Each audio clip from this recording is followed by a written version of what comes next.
Praise the Lord. இன்றைய பலப்படுத்தும் வார்த்தை ஏசாயா 26வது அதிகாரம் 7வது வசனம். Isaiah chapter 26 verse 7. நீதிமானுடைய பாதை செம்மையாய் இருக்கிறது.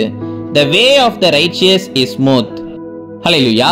இந்த உலகத்துல நீதியான காரியங்கள் அநேகர் செய்து கொண்டிருக்கிறாங்க, அப்படிதானே? சிலரை பார்த்தீங்கன்னா கர்த்தருக்கு பிடிக்காத வாழ்க்கை வாழ்கின்றாங்க. சிலர் துன்மார்க்கனை போல வாழ்ந்து கொண்டிருக்கிறாங்க. ஆனா அநேகர் கர்த்தருக்கு பயந்து நீதியான காரியங்களை நம்ம செய்ய வேண்டும் என்று நினைச்சு நீதியான காரியங்களை செய்கிறாங்க. கர்த்தருக்கு பிரியமுள்ள வாழ்க்கையை வாழ்கின்றாங்க. அவங்களுடைய வாழ்க்கையில நீங்க பார்த்தீங்கன்னா அநேக பிரச்சனைகள் அவங்க வாழ்க்கையில இருந்தாலும் கூட கர்த்தர் எல்லாவற்றிலிருந்து அவங்களுக்கு ஒரு விடுதலையை கொடுத்து அவங்கள செம்மையான பாதையில வழி நடத்துகிறார். அதனாலதான் வேத வசனத்தில் நம்ம போடப்பட்டிருக்கிறத நம்ம பார்க்க முடியும். நீதிமானுடைய பாதை செம்மையாய் இருக்கிறது. கர்த்தர் அவர்களுக்கு துணை நிற்கிறார். அதனால அவரே பாதையை உருவாக்குகிறார். அவரே நேர்த்தியாக வழி நடத்துகிறார்.